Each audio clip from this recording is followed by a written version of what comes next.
Mega మేనల్లుడు సాయి ధరమ్ తేజ్ తన ముగ్గురు మేనమామలతో ఒక విధమైన సాన్నిహిత్యాన్ని కొనసాగిస్తూ మెగా కుటుంబ రాజకీయాలతో తనకు ఎటువంటి సంబంధం లేదు అన్న సంకేతాలు ఇస్తూ మెగా అభిమానులందరి మన్ననలను పొందటానికి చాలా వ్యూహాత్మకంగా ప్రవర్తిస్తున్నాడు. దీనికి తోడు సాయి ధరమ్ తేజ్ పవన్ కళ్యాణ్ నిర్మాణ సంస్థ తీయబోతున్న ఒక మూవీలో కూడా హీరోగా నటిస్తున్నాడని వార్తలు రావడం బట్టి ఈ యంగ్ హీరో ఎంతో తెలివిగా అడుగులు వేస్తున్నాడో అర్థమవుతుంది.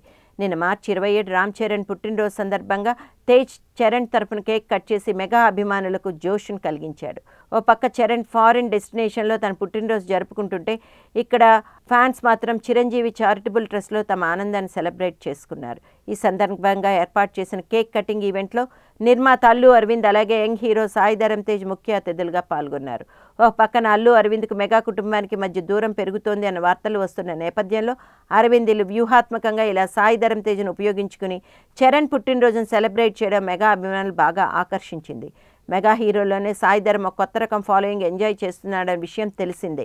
దీనికి తోడు అటు అరవింద్ ఇటు తేజ్ ఇలా ఇద్దరూ కలిసి చరణ్ కోసం కేక్ కట్ చేశారంటే అసలు Pawan fans and Bunny fans మధ్యన పెద్దగా మ్యాటర్ చెడిందేమీ లేదని ప్రచారం చేయడానికి అరవింద్ ఇలా వ్యూహాత్మకంగా తేజ్ను ప్రయోగించాడన్న కామెంట్స్ వినవస్తున్నాయి. ఏమైనా అరవింద్తో పాటుగా సాయి ధరమ్ తేజ్ కూడా రామ్ చరణ్ పుట్టినరోజును బాగా వ్యూహాత్మకంగానే ఉపయోగించుకున్నారనిపిస్తోందని ఇండస్ట్రీ టాక్.